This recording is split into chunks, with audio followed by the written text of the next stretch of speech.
Ayo siapa dari teman-teman yang memang benar-benar, saya tantang benar, dari gereja mana yang benar-benar tahu tentang sejarah. Sejarah bagaimana sejarah Bible-mu itu ditulis. Bagaimana, apakah ada gereja yang memang benar-benar mengajarkan hal itu? Gitu. Ya, setiap minggu atau benar-benar. Karena sebetulnya sih, kalau belajar dengan sungguh-sungguh, kalau memang mempelajari sejarah itu pasti akan tahu apa yang sebenarnya tertulis di Bible itu, bagaimana dia tertulis. Orang Kristen sendiri mengakui kalau itu memang ada terjemahan, sehingga memang terjadi banyak bias gitu loh.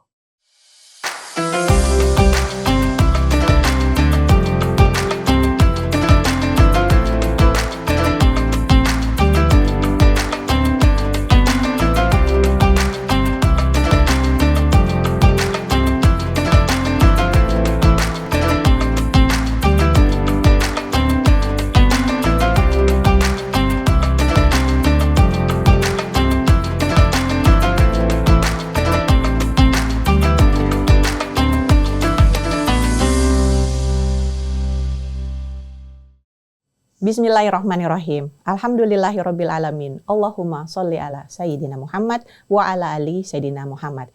Ikhwan dan akhwat yang dirahmati Allah Subhanahu wa taala, baik dapat meraih kami lewat radio juga lewat rasil visual. Assalamualaikum warahmatullahi wabarakatuh. Bagaimana kabar puasanya? Mudah-mudahan Allah kuatkan dan ibadahnya diberikan keridhaan juga keberkahan.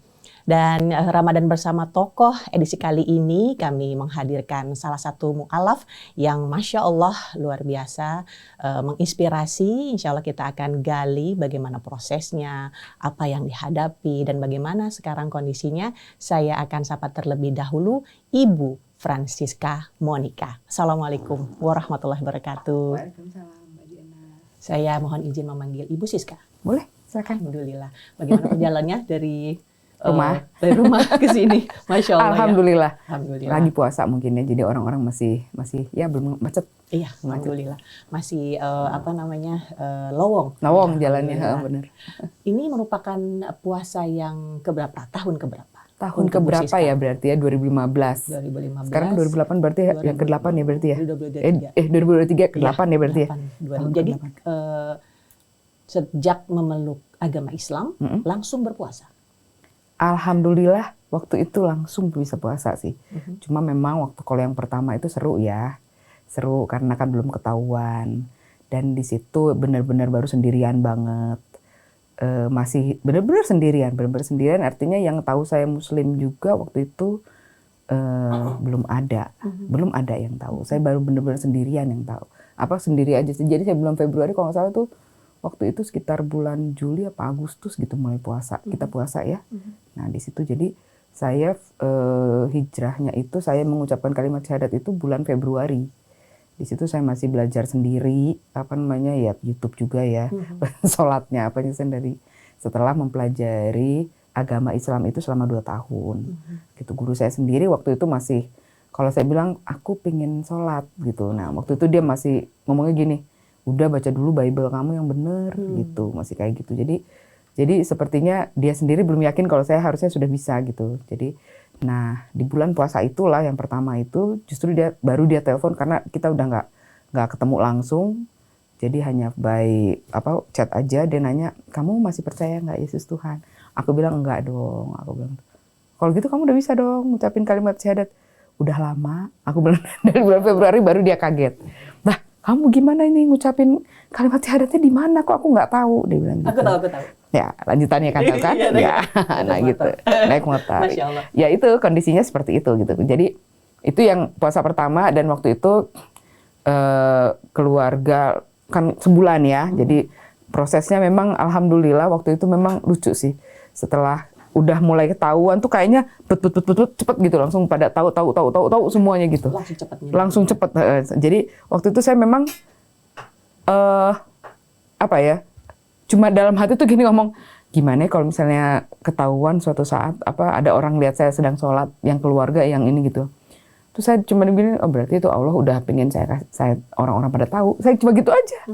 Dan benar, besokannya tuh ada yang lihat, ada yang tanya, ada yang, ya itu salah satu teman saya juga nanya gitu kan. Dan udah gitu ketahuan juga sama keluarga gitu, nggak ketahuan juga sama keluarga. Dan akhirnya, ya sudah mereka pada masih bener-bener aneh kan ya. Waktu itu saya masih ke rumah ibu saya, masih ke rumah adik saya di Bandung. Jadi mereka lihat saya puasa tuh mereka ya gimana gitu, masih gimana gitu. Tapi ya sudah, dijalanin aja. Alhamdulillah. Kalau yang paling serunya sih anak-anak, waktu anak-anak dulu. Jadi mereka puasa pertama tuh kita masih diem-dieman aja gitu, nggak ada yang tahu gitu kan. Ya memang mantan suami papanya kan nggak terima, jadi marah lah dia kalau dia tahu kita puasa. Jadi anak-anak tuh kalau lagi sahur tuh dulu lagi tidur tuh aku bangunin cuman diem aja gitu biar jangan ribut gitu kan. Berapa usia anak-anak saat itu? Waktu itu masih SD. SD ada 3. Putra 2, 1 putri. Kembar kan yang kedua, ketiga itu kembar. Yang besar Benedict, yang kedua Verena, yang ketiga itu Timothy. Timothy berapa usianya sekarang? Verena dengan Timothy waktu itu kelas 3 SD kalau nggak salah, kelas 4 SD ya. Saya lupa ya, sekitar kelas 3 kelas 4 SD lah itu waktu itu. Berarti kakaknya di atas itu, iya, sudah SMP. Sudah SMP. Belum, waktu itu masih SD. Masih SD juga. Masih SD, tapi dia baru masuk. Dia masuk kalau dia masuk Islamnya itu pas dia SMP ya. Dia kelas SMP kelas 1 itu baru masuk Islam itu dia. Cuma sudah diajarkan untuk berpuasa. Enggak, puasanya baru di situ dia. Kalau di situ dia belum. Jadi waktu itu kita masih benar-benar puasa tuh ya gitu diem-dieman aja semuanya gitu udah.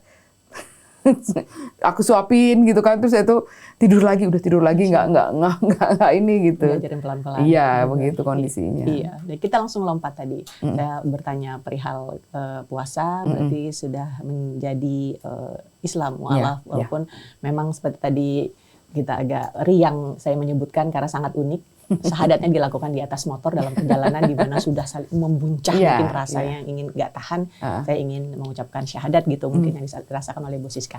Nah mungkin ini adalah pertanyaan sejuta umat pada muas pasti, yaitu apa yang membuat seorang aktivis gereja Ibu Siska di mana sangat berpegang teguh kepada keyakinan Yesus adalah penghantar dan tanpa Dia tidak akan sampai doa kita kepada Bapa atau Tuhan. Saking teguhnya memegang prinsip tersebut, ada rasa dislike atau tidak kesukaan terhadap orang-orang atau Muslim atau juga Muslimah yang menolak atas ketuhanan Yesus. Sebenarnya karena kasihan ya.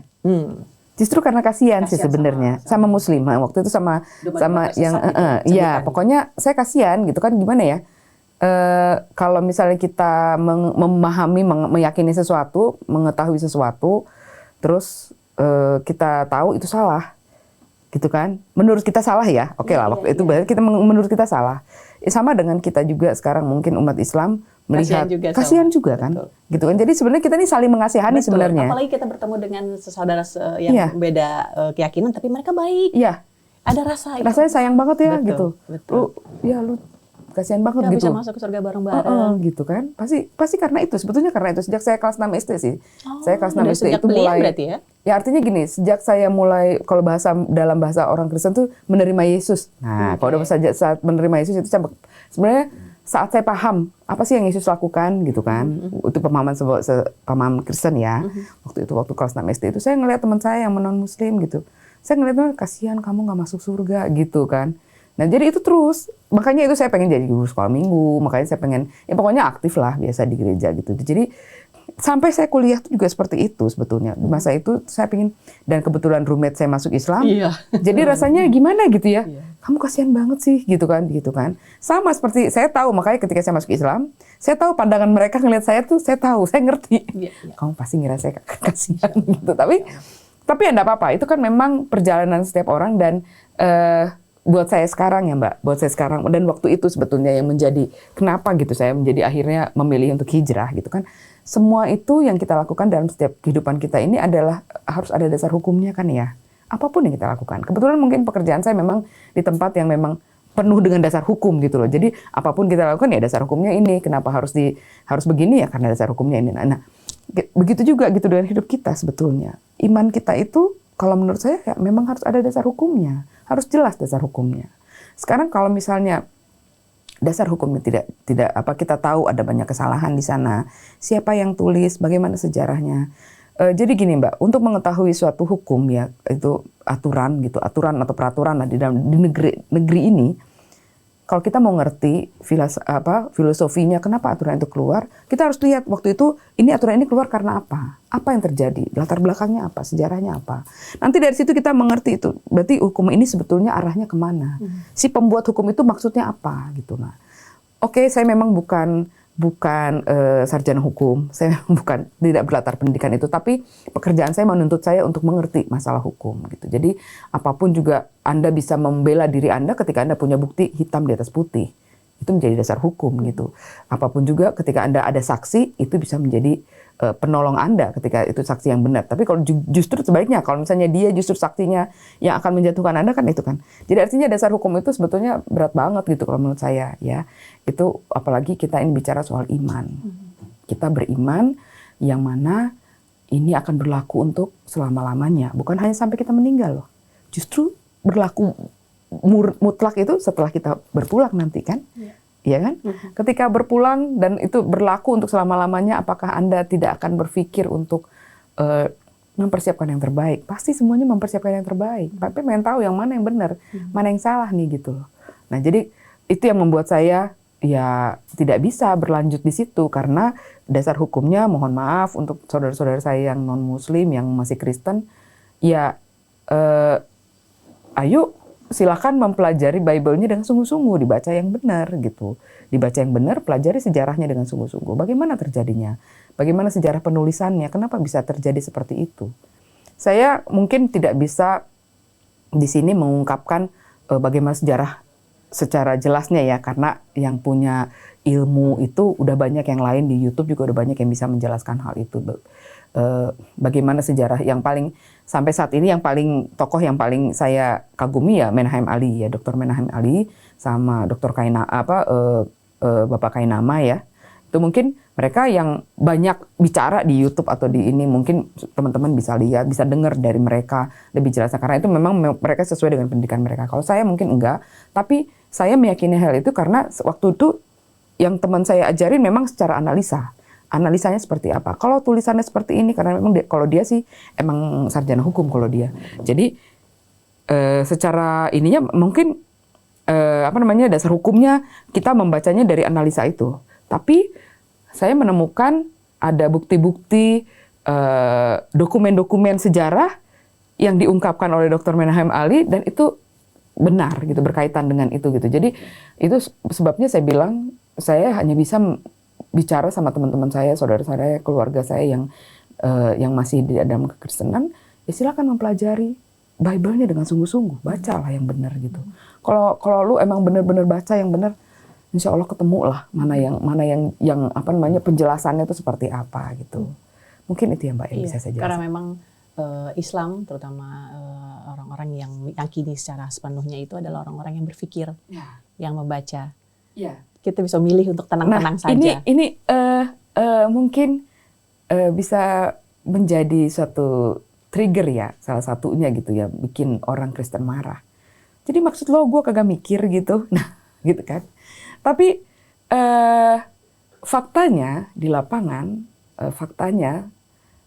ayo siapa dari teman-teman yang memang benar-benar, saya tantang benar, dari gereja mana yang benar-benar tahu tentang sejarah bagaimana sejarah Bible-mu itu ditulis, bagaimana, apakah ada gereja yang memang benar-benar mengajarkan hal itu gitu. Ya, setiap minggu atau benar-benar. Karena sebetulnya sih kalau belajar dengan sungguh-sungguh, kalau mau mempelajari sejarah itu pasti akan tahu apa yang sebenarnya tertulis di Bible itu, bagaimana dia tertulis. Orang Kristen sendiri mengakui kalau itu memang ada terjemahan dari terjemahan sehingga memang terjadi banyak bias gitu loh. Bias ya. Pergeseran makna itu udah banyak sekali gitu. Ada peristiwa menarik yang saya dapatkan dari sekilas saya mencari tahu tentang Bu Siska. Momen ketika Ibu Siska datang ke gereja untuk sekolah minggu atau ada kegiatan keagamaan Kristen, kemudian ada poster atau selebaran yang menceritakan tentang Natal. Ya, mading di mading gereja. Ya, mading.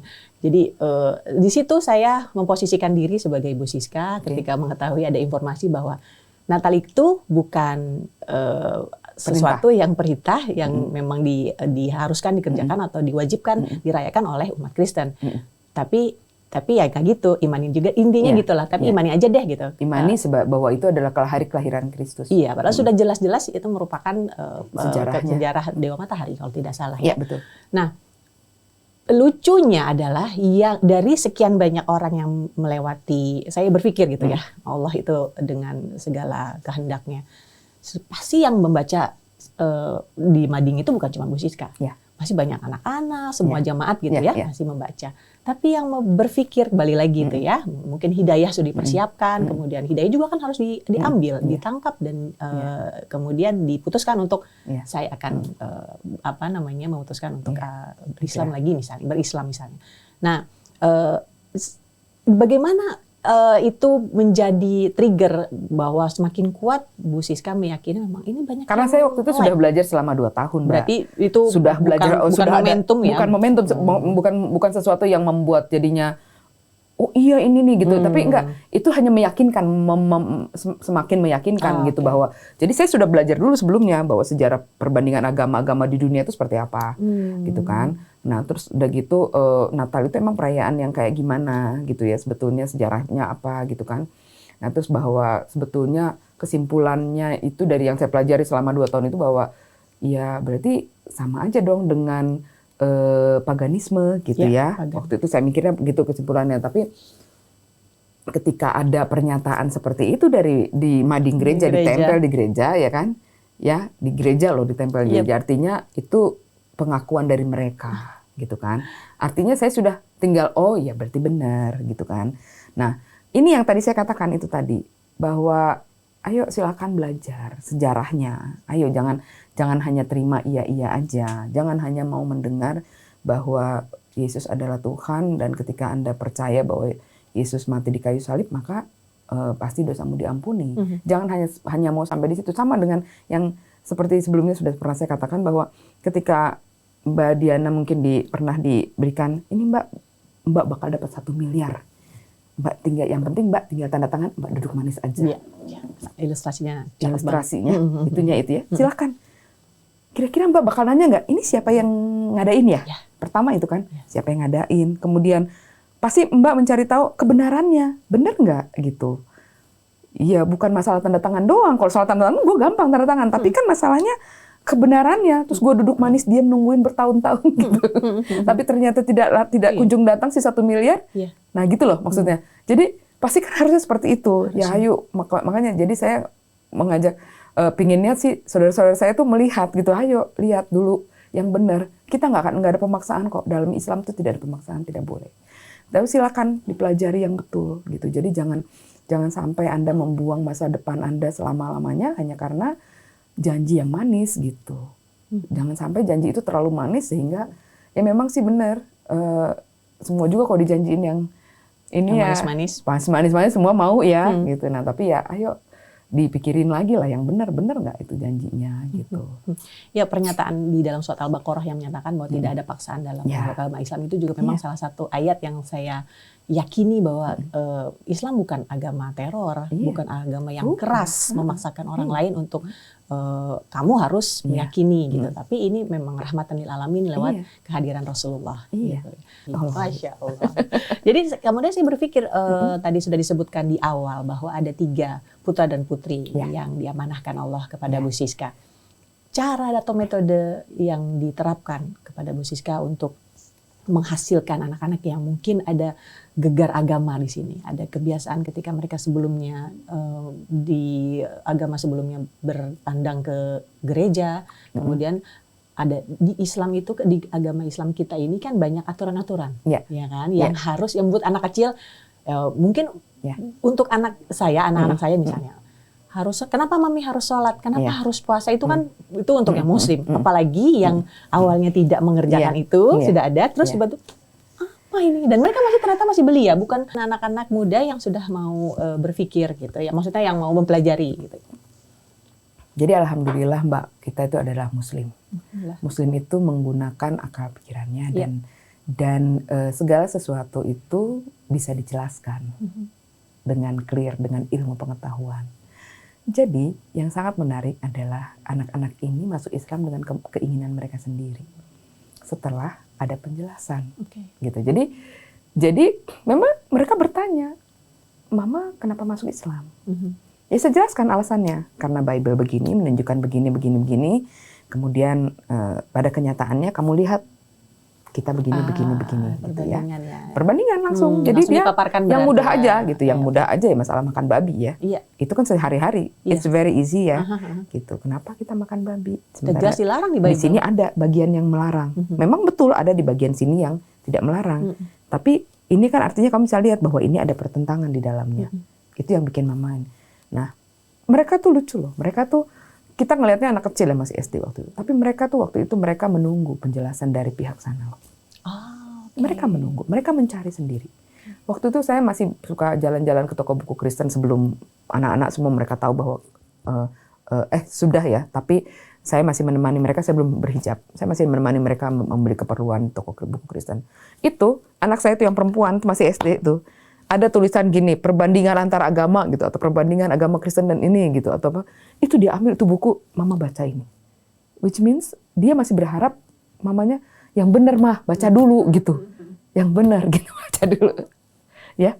Nah, sampai suatu saat, ya Mama baca gitu. Aku ambil buku itu, aku hargai dia, pendapat dia. Dan apa yang dia tanya saya jelaskan. Anak SD loh, anak SD. Kita mungkin berpikir bahwa mereka belum bisa, tapi ternyata subhanallah ya. Mereka itu ternyata kadang-kadang kita suka anggap enteng loh mana anak. Anak-anak sekarang tuh ternyata ya mungkin memang sesuai dengan zaman mereka, sesuai dengan kemampuan teknologi yang begitu cepatnya ya. Ternyata daya tangkap mereka juga memang betul cepat sekali. Jadi kadang-kadang kita menjelaskan sesuatu itu, jadi mereka kalau misalnya Mbak tanya gimana caranya, dengan penjelasan Mbak. Gimana caranya saya menjelaskan bahwa kakak harus pakai kerudung. Biar bagaimanapun dia berhadapan dengan situasi di mana ada lingkungan dia, teman-teman lama dia yang nggak pakai kerudung. Dan dia harus pakai kerudung. Kenapa kakak harus pakai kerudung? Itu kan matanya cowok aja. Saya sendiri suruh siapa lihat. Itu kan pikiran dia. Familiar banget. Ya kan? Dan itu memang sampai ke dia juga. Dan akhirnya kita menjelaskan bahwa kalau yang ditutup, analoginya waktu itu yang bisa saya ini karena dia masih anak-anak, makanan kalau yang ditutup sama yang nggak ditutup lebih mahal yang mana Kak? Yang mana yang bisa kena lalat? Yang nggak ditutup Kak, gitu. Kemudian dia pernah diajak teman saya untuk beli jam yang mahal. Yang mana yang mahal? Jadi dia ngerti, yang dibuka-buka, yang ditaruh di etalase yang terbuka itu harganya sekian. Tapi ketika dia minta yang mahal, itu disimpan di dalam, dikunci. Karena apa? Mahal. Nggak bisa asal taruh aja. Dipajang cuma satu jauh di kotak, di etalase yang di atas. Habis itu kalau mau lihat, mesti susah bukanya dan itu pasti ini. Masih terbungkus rapi gitu loh. Itu buat dia, jadi dia ngerti kan, berarti mahal. Kalau yang ditutup, yang masih dikunci, ditutup, ditaruh di tempat yang mahal, yang ketutup gitu pokoknya. Di wrapping gitu. Itu pasti mahal. Nah, itu demikian juga dengan kakak. Sayang Kak, kalau badan kakak harus dilihat sama semua orang. Nggak boleh semua orang lihat badan kakak. Gitu. Jadi saya juga mengajari ini untuk yang laki, karena yang laki juga ada auratnya juga kan. Dan mengajari mereka bahwa tidak boleh siapapun memegang bagian tubuh kalian yang nggak boleh. Gitu. Jadi itu sekalian mengajari mereka untuk menilai diri mereka bahwa diri mereka berharga gitu. Nah, termasuk juga sholat, kan keteraturan ya itu jelas-jelas banget. Masalah keteraturan, masalah puasa. Alhamdulillah ya mereka ternyata nggak sulit loh Mbak. Dulu mungkin umat di luar muslim ya sama seperti saya dulu. Dulu mikirnya gini Mbak, gimana coba? Bohong mereka itu puasa. Mana kuat, nggak akan tahan gitu. Siapa yang nahan paus di Jakarta lagi panas begini gitu. Itu dulu Pak, saya berpikirnya seperti itu. Dan saya yakin sih sebenarnya teman-teman yang non itu begitu berpikirnya. Tapi sekarang ternyata ada satu keajaiban yang Allah siapkan buat kita, dan non muslim nggak tahu hal ini. Karena itu kita lakukan setelah selesai sholat tarawih malam. Kita mengucapkan niat. Ternyata niat itu adalah memerintahkan tubuh kita buat siap-siap ya. Besok lu puasa, perut lu nggak diisi makanan gitu. Itu sama dengan itu gitu loh. Nah, gak bakal lapar tuh. Nggak bakal lapar. Itu aneh bin ajaibnya. Karena kalau daily jam 8, jam 7, 9, harus sarapan kalau nggak pusing. Pusing. Pikir nggak Iya. bisa. Belum kalau yang kebiasaan ngopi. Iya. Belum kalau ada yang kebiasaan ngeteh. Betul. Coba. Betul banget. Jadi saya tuh betul-betul takjub dengan hal itu gitu. Bahkan ketika kita terlewat sahur, kadang-kadang kan ya namanya ketiduran ya, kelelahan, kita lewat sahur. Tapi karena udah niat malamnya, udah sholat tarawih, udah niat, besok karena tuh bisa aja gitu, biasa aja, masih bisa aja, santai aja gitu. Itu alhamdulillah ya, maksudnya ini suatu hal yang baru saya temukan di dalam Islam gitu, betapa hebatnya Allah gitu loh. Dan jangan tanya lah berapa banyak ilmuwan yang akhirnya masuk Islam hanya gara-gara masalah puasa ini. Iya. Banyak banget ilmuwan yang masuk Islam, hanya karena puasa gitu, hanya karena saya ada pernah cerita seorang dokter Mbak, dokter ahli enzim. Jadi dia justru masuk Islam gara-gara dia bingung kenapa orang Islam bisa buka puasa hanya dengan kurma dan air putih. Kemudian abis itu taraweh lagi, sholat isya lagi, taraweh lagi, baru makan. Dan mereka fine-fine aja, baik-baik aja gitu. Dan dia masuk Islam gara-gara itu. Hanya gara-gara itu pikir-pikir ya. Tapi itulah. Iya. Semuanya dalam Islam bisa dijelaskan dengan ilmu pengetahuan. Jadi teringat saya ada pengalaman pernah bertandang ke salah seorang orang asing lah. Saya memakai pakaian seperti biasa, seperti muslimah karena ada pekerjaan bersama teman-teman. Cuma saya yang pakai jilbab kebetulan. Kemudian dia mungkin risih ngeliat. Dia bilang dalam bahasanya, buka aja jilbabnya, saya nggak bakalan kenapa-napa kok ngeliat kamu, kata gitu. Di sini panas. Saya aja kebetulan dia pakai kaos singlet putih segala macam. Teman-teman saya juga kegerahan. Terus mereka yang teman-teman saya yang tidak memakai jilbab juga berkata, "Gak gerah apa, Lin?" Dia bilang gitu kan. Buka aja, kita kan cuma sama-sama perempuan segala macam. Di situ dalam hati saya, Masya Allah ya, memang untuk menjelaskan kepada orang-orang yang tidak merasakan sulit. Padahal saya nggak merasakan. Justru sepanas itu tidak yang tahu mereka nggak tahu justru inilah yang bikin adem. Ya kan? Langsung merinding. Ini di Cirebon waktu itu pertemuannya, suasana Cirebon seperti itu ya. Dan mereka semua mengeluh kepanasan, kanan kiri, kipas angin saya ingat, padahal AC juga penyala. Dan mereka insist saya buka aja nggak apa-apa karena kami juga perempuan dan satu laki-laki udah orang asing tapi itu sudah tua dan dia yang bilang buka, Caroline buka gitu. Seperti yang tadi Bu Siska sampaikan bahwa orang-orang yang memang tidak merasakan, memang sulit untuk kita jelaskan. Nggak panas, bohong. Kata dia. Oh, ada teman saya juga bilang kalau musim-musim tuh pakai, kalau dibuka jilbabnya botak ya. Botak rambutnya, katanya gitu. Memang begitu memang pemikiran. Boleh nggak pegang, kata dia. Punya rambut beneran Oli, katanya gitu. Ya betul, sesuatu banyak pengalaman memang kebetulan memang nama saya yang Diana Caroline ini banyak menimbulkan kontroversi dari sejak saya SD lah misalnya. Alhamdulillah saya Islam sejak lahir, tapi karena tidak akan pernah mengucapkan kalimat syahadat lagi. Alhamdulillah. Tidak akan pernah ya. Baik, Masya Allah, menarik sekali berbincang kita dengan Bu Siska dan kita akan mengetahui betapa indahnya agama yang telah kita anut saat ini. Oleh karena itu, ikhwan dan akhwat, bersyukurlah dan jaga sampai detik darah kehidupan yang terakhir. Kita akan kembali, akan jeda sebentar dan nanti yang akan lebih menarik lagi akan datang. Jangan kemana-mana.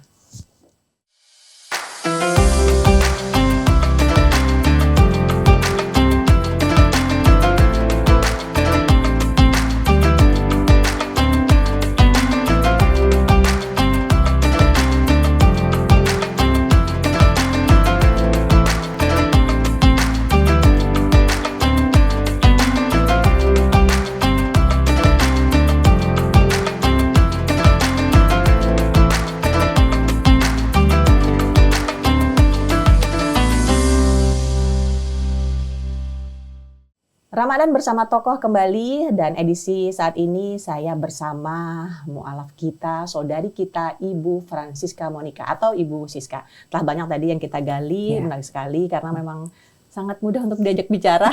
Saya senang sama narasumbernya begini, Masya Allah. Tadi kita terputus perihal menceritakan jilbab. Karena yang kami ketahui bahwa tidak mudah bagi seorang muslimah terutama, kalau muslim laki-laki misalnya, dia memeluk agama Islam nggak kelihatan tandanya, ya kan? Kalau suami saya bilang, saya kalau keluar negeri nggak bawa saya, dia nggak terlindungi. Gitu. Kalau ama saya, dia misalnya mendekati makanan, udah ada yang bakal lari-lari tuh, Pak, haram. Pak, no, not for you, gitu-gitu. Kalau dia ama saya, dia selalu cerita. Nah, jadi betapa luar biasanya sebenarnya fungsi hijab. Bukan hanya untuk kita, tapi ternyata untuk orang-orang di sekitar kita. Nah, pertanyaan kami adalah bagaimana Bu Siska akhirnya secara kafah setelah mengucapkan kalimat syahadat dan juga meyakini jilbab itu wajib untuk muslimah. Padahal walaupun dengan analogi-analogi yang tadi sudah disampaikan, perihal yang harus tertutup lebih baik. Tapi walaupun sudah diperintahkan juga dalam Al-Quran, tapi dalam Al-Quran tidak disebutkan untuk seluruh wanita. Yang di Al-Quran sebutkan adalah untuk istri Nabi dan anak-anak gitu. Jadi nggak yang banyak itu menjadi dalih bahkan sesama muslimah yang masih mencari celah bahwa jilbab itu nggak wajib. Namun Bu Siska ketika memutuskan untuk menjadi muslimah, langsung meyakini bahwa jilbab harus digunakan. Sebetulnya kalau mau jujur, baca Qur'annya itu bukan hanya untuk istri Nabi loh.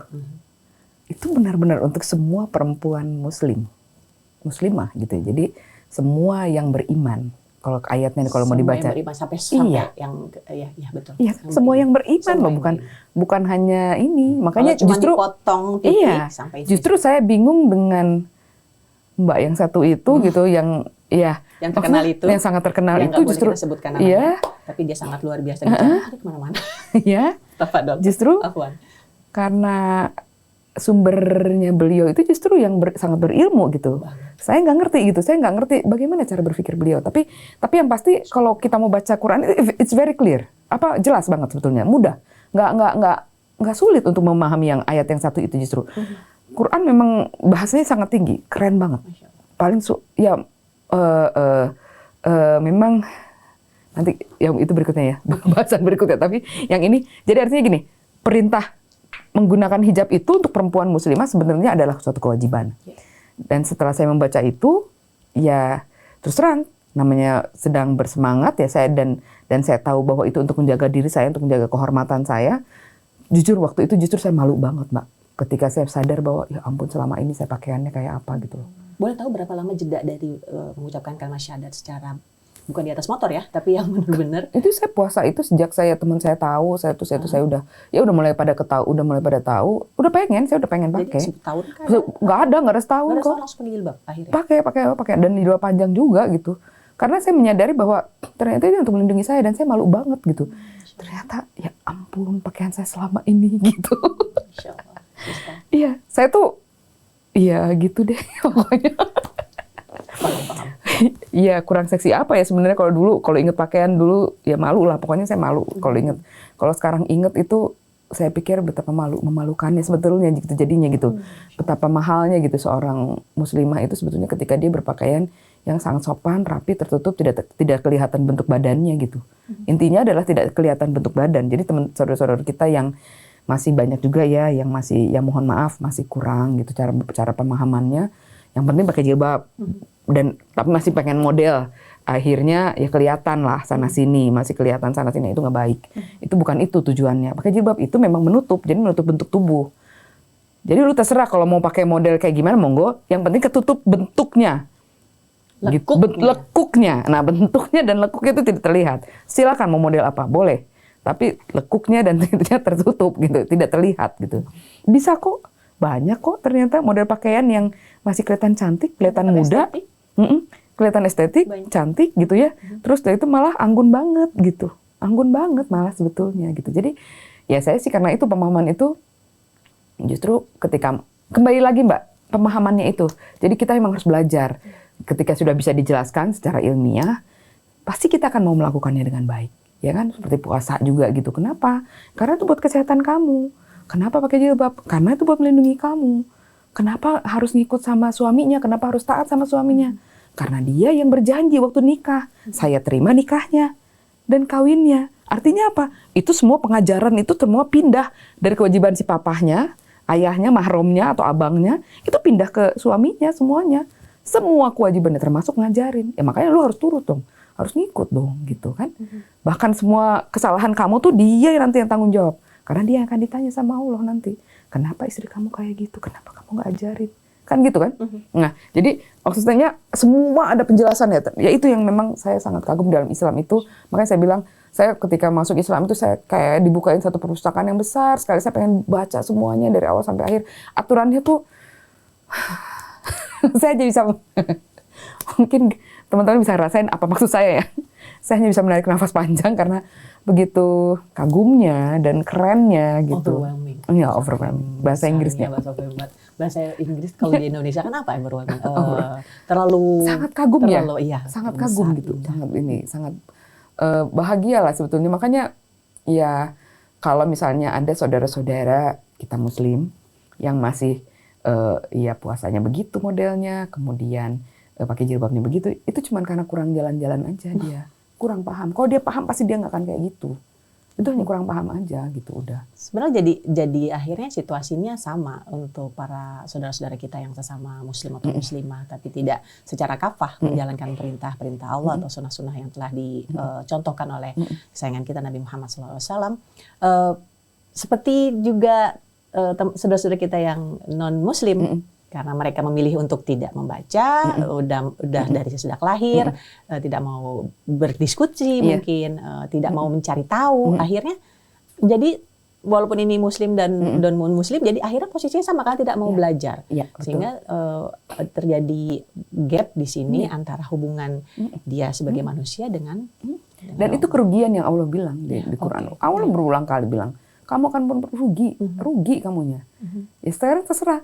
Jadi lucunya memang dulu saya baca Quran itu ya, saya sebelum muslim kan pernah juga ya coba pengen tahu, itulah si penuh rasa ingin tahu ini. Baca dulu kesan yang saya dapatkan tuh, Allahnya orang Islam tuh jahat banget, kejam banget sih, tega banget, nakut-nakutin aja kerjanya. Apa yang dipahami bahwa yang Allah saya paham, Islam tuh menakut, Allah kan semuanya ancaman kan? Oke. Kebanyakan kan ancaman. Tapi setelah saya mengerti bahwa itu, ancaman itu bukan tidak ada latar belakangnya, gitu loh. Jadi membaca Quran, aturan-aturan itu kan semua seberapa. Ternyata memang petunjuk. Nah memang bahasa di dalam bahasa Quran, bahasa Arab itu memang sastranya sangat tinggi, sangat baik, susah. Kalau saya terus terang aja ya, saya mengagumi kesulitannya. Masya Allah. Sulit loh itu belajar bahasa Arab itu. Iya. Nggak mudah loh itu. Bahasa Arab dan bahasa Al-Quran dua hal yang berbeda itu lagi. Itu aja dua hal yang berbeda, itu sangat berbeda. Betul. Jadi bahasa Arab sehari-hari aja susah. Betul. Konon lagi Quran itu sastra tinggi. Itu betul. Jadi saya sangat mengaguminya ketika pertama kali masuk Islam itu adalah syairnya bagus banget ya. Semua misalnya satu surat itu kan kayak kulhu Allahu ahad, Allahu samad ad gitu kan. Berima kalau banyak bahasa ya kan? Indonesia. Iya kan? Terus itu, tapi ternyata artinya tuh pas gitu loh. Kalau ditranslate artinya pas, tapi padahal bahasa Indonesia. Iya, padahal bahasa Indonesia gitu kan. Saya ngeliatnya, ini keren banget. Jadi memudahkan untuk menghafal. Jadi dikatakan bahwa Quran itu mudah, ya ternyata sebenarnya begitu. Kita gampang kan jadi ngafalinnya, nggak susah gitu loh.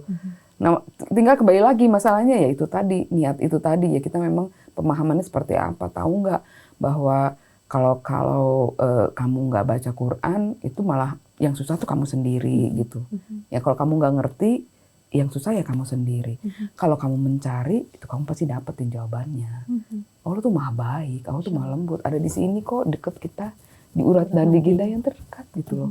Jadi kita berbisik, kita whispering aja juga Allah dengar, Allah tahu gitu. Itu kan subhanallah ya, maksudnya udah kamu langsung sama Allah, nggak melalui perantara lagi, enggak. Kalau Rasulullah itu ya contoh yang bisa, manusia yang terbaik yang bisa kamu ikutin kayak gitu. Tapi untuk bicara itu langsung kok. Tidak ada perantara. Nggak ada perantara. Langsung. Ya kan? 24 hour. 24 hour. Kapanpun. Dulu lagi orang non Muslim itu mengira bahwa orang Islam hanya berdoa ketika 5 waktu. Oh, oke.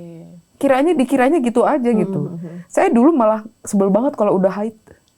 Saya nggak bisa sholat, saya nggak bisa doa. Sedih banget gitu kan. Sekarang terus udah bilang, boleh. Loh justru Allah itu ketika kapanpun kamu bisa berdoa. Dan yang makin bahagianya itu ketika ternyata pahalanya ketika kita haid, apa yang kita lakukan setiap hari selama tidak haid, itu pahalanya sama. Iya, sama. Kebiasaan kita lakukan ketika kita tidak haid, walaupun kita tidak lakukan karena haid gitu ya. Nah itu tuh pahalanya tuh udah dihitung, udah dicatat. Dan bukan hanya haid, tapi sakit tiba-tiba yang tidak kita ujar syar'i lah. Itu hebatnya, makanya harus tiap hari ya. Iya, harus continue, konsisten ya itu. Itu dia. Ketika tadi menyebutkan tentang betapa murah hatinya Allah, betapa indahnya Allah menciptakan Al-Quran dan bahasanya. Sampai dulu saya berpikir bahwa 3 kul itu Allah hadiahkan, istilahnya seperti orang tua ngasih permen ke anak-anak yang nakal, tapi kasih permen biar diem gitu. Jadi udah dipermudah, Allah kasih banyak keutamaan di ayat Al-Ikhlas, An-Nas, Al-Falaq, kan kalau bahasa muslim-muslim kita 3 kul istilahnya. Kalau semalas-malasnya muslim atau kita tuh Islam, ya udah deh 3 kul aja. Udah bisa menghatapkan Al-Quran misalnya. Jadi Allah tuh saking taunya kebiasaan-kebiasaaan hambanya nih gitu kan, dan saking ingin surga itu bukan sesuatu yang sulit untuk hambanya raih, tapi 3 kul, minimal 3 kul. Jadi saya dulu kita juga mempelajari Islam, saya juga mempelajari Islam, dan benar saya juga menyesal ketika baru memutuskan memakai hijab ketika usia saya baru sudah menginjak 22 tahun. Telat banget kan, padahal muslimah dari lahir. Tapi keyakinan itu yang saya tahu, yang saya dengar dan orang-orang sekitar saya bilang bahwa jilbab itu budaya Arab. Jilbab tidak diwajibkan. Dan saya nggak cari tahu di Al-Quran aja cuma sepotong tuh. Cuma sampai istri-istri Nabi titik. Padahal ternyata bahkan ada yang aurat tuh nggak boleh sama sepupu. Saya itu kan udah jelas. Berarti kan itu bukan cuma nama istri. Itu kan udah ada aturannya. Begitu Bu Siska. Makanya lengkap banget kan sebetulnya kan. Luar biasa. Makanya masalahnya kita mau baca apa enggak, tahu apa enggak gitu kan. Kembali lagi ke situ gitu. Nah jadi karena ada banyak penjelasan, karena penjelasannya logis, kita bisa berpikir, kita bisa terima, Allah Maha baik kok. Dulu di Kristen itu ada ayat yang berkata, kasihlah Tuhan Allahmu dengan segenap hatimu, dengan segenap jiwamu, dengan segenap akal budimu, dengan segenap kekuatanmu.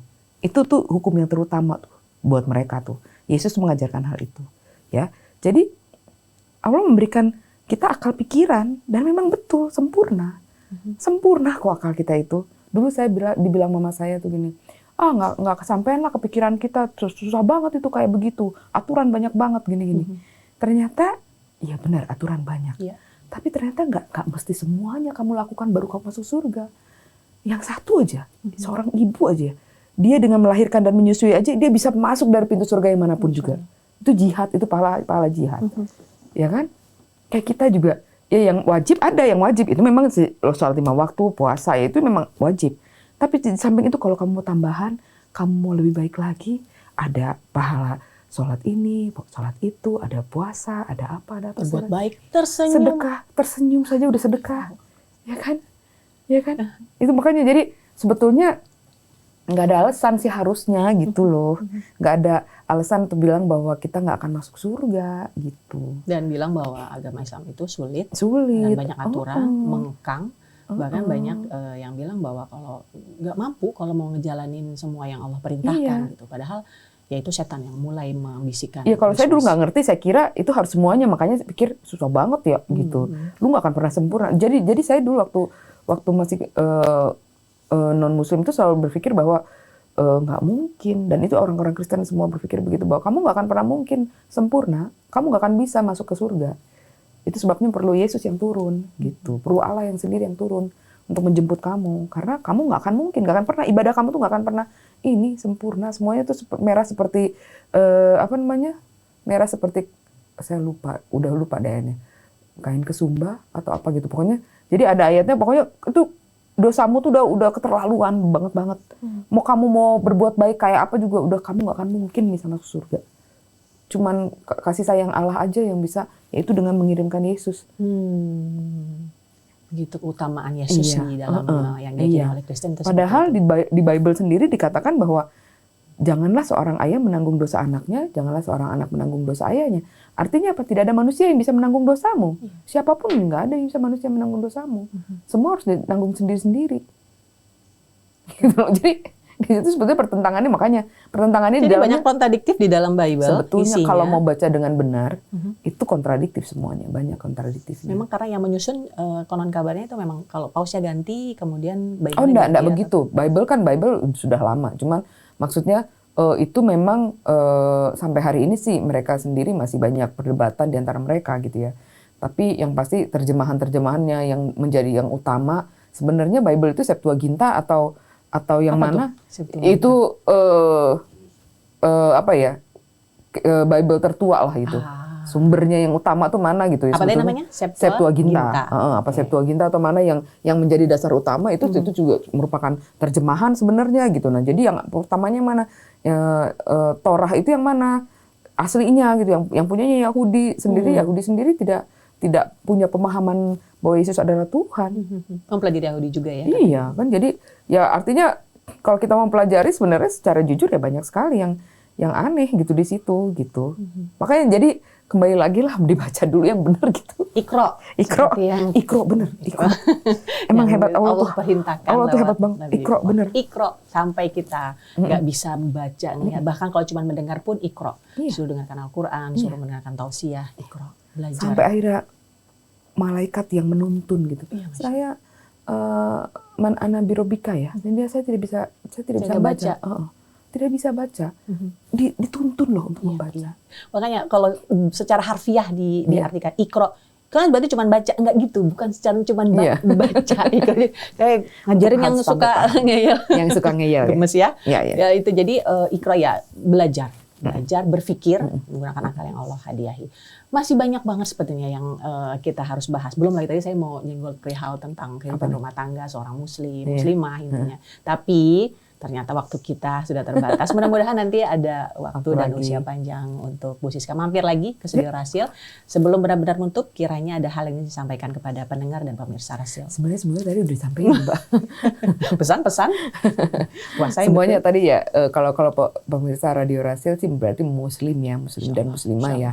Tadi kita udah bahas bahwa semuanya itu memang kembali lagi kepada pemahaman. Ketika kita paham, yakin, kita bisa meyakini gitu, kita jadi masuk dulu di relnya, udah berdiri, udah jejek gitu di relnya, baru kita jalan.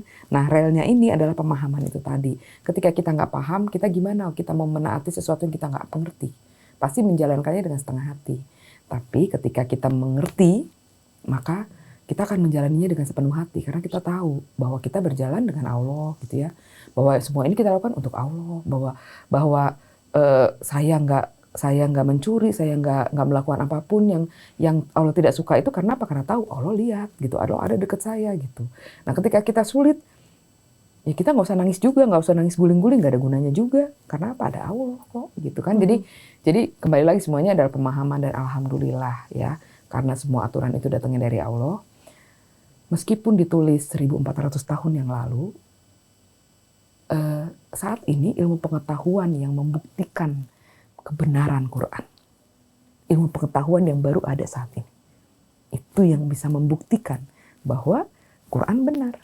Ya silahkan dinikmati Qurannya. Masya Allah. Dan ini merupakan waktu yang tepat untuk menikmati Quran karena di bulan Ramadan waktunya turunnya Al-Quran. Semoga kita mendapatkan keberkahannya. Amin, Allah ridho. Kita doakan saudara-saudari kita, wabil khusus Ibu Siska dan keluarga, ya, Allah lindungi, amin, ya Allah berikan keluarganya sakinah, mawaddah, warahmah, amin, ya dan kita semua nanti dipertemukan kembali di jannahnya, insya Allah. Mudah-mudahan istiqomah, doakan saya juga. Sama-sama, Mbak. Kalau masuk surga duluan ingat Diana Caroline. Ya Allah, saya pernah wawancara, Ondi juga katanya disebut, yang pernah wawancara di Rasil, tolong masukkan di surga. Alhamdulillah, Masya amin, Allah, ya indah sekali. Tolong cari saya juga ya. Masya Allah, saling mencari.